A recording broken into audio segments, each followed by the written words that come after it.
5 ম্যাচে 4টে হার, একটা ম্যাচ পরিত্যক্ত। প্লে অফের কথা এখন কেউ ভাবছেই না। আজ আমেদাবাদের নরেন্দ্র মোদী স্টেডিয়ামে গুজরাট টাইটান্সের দুর্গে লিগ টেবিলে সবার শেষে 10 নম্বরে থাকা কেকেআরের সামনে একটাই চ্যালেঞ্জ, এবারের লিগে প্রথম জয়ের মুখ দেখা। দুটো সমস্যা সবচেয়ে বড় হয়ে দেখা দিয়েছে কেকেআরের সামনে। এক, মিস্ট্রি স্পিনার বরুণ চক্রবর্তীর ফর্ম। বরুণ এখনও পর্যন্ত এই মরশুমে একটাও উইকেট পাননি। রান দিয়েছেন 105, ইকোনমি রেট যথেষ্ট খারাপ, 11.66। সুনীল নারিন সেই তুলনায় সফল হলেও তার ইম্প্যাক্টও সেভাবে চোখ পড়ছে না। অজি অলরাউন্ডার ক্যামেরন গ্রিনও এখনও পর্যন্ত ব্যাটে বলে একেবারেই সাদামাঠা। 5 ইনিংসে ব্যাটে করেছেন মাত্র 56 রান, বোলিং সবে শুরু করেছেন। কিউই ওপেনার ফিন অ্যালেনও শুরুতে রান পাচ্ছেন না।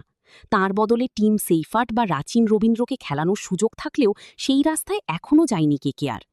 মিডিল ওভার্সে রিঙ্কু সিং বা রামনদীপ সিংয়ের মতো ক্রিকেটাররাও ঝোড়ো ইনিংস খেলতে পারছেন না। এই অবস্থায় কেন মনীষ পাণ্ডে, রাহুল ত্রিপাঠী বা সার্থক রঞ্জনের মতো ক্রিকেটারকে সুযোগ দেওয়া হচ্ছে না সেই প্রশ্ন উঠছে। টিমের মধ্যে ওভার কনফিডেন্সের কথাও শোনা যাচ্ছে।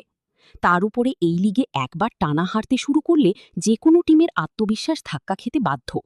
সেজন্যই প্রতি ম্যাচেই কেকেআর টিমকে দিশেহারা দেখাচ্ছে।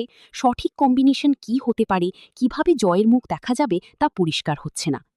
এই পরিস্থিতিতে আজকের ম্যাচ হারলে এবারের মতো প্লে অফের স্বপ্ন শেষ হয়ে যাওয়ার সম্ভাবনা থাকছে।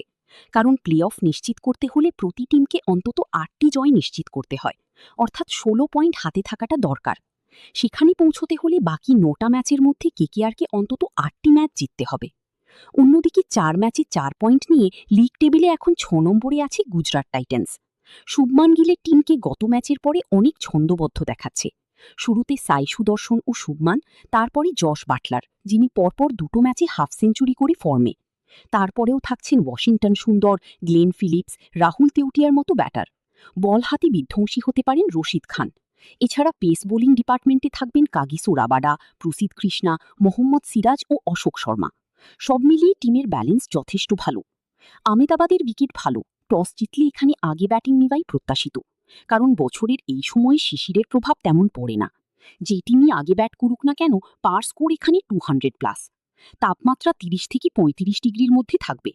বিশেষজ্ঞরা ইতিমধ্যেই এই ম্যাচে ফেভারিট হিসেবে চিহ্নিত করছেন গুজরাটকে। কেকেআরের প্লাস পয়েন্ট বলতে এখন কিছুই হারানোর নেই। ঘুরে দাঁড়াতে হলে এটাই সেরা সময়। 2015 সালে মুম্বাই লিগে প্রথম 6টা ম্যাচের মধ্যে 5টা ম্যাচ হেরেও চ্যাম্পিয়ন হয়েছিল। এই পরিসংখ্যান কেকেআরকে উৎসাহিত করতে পারে।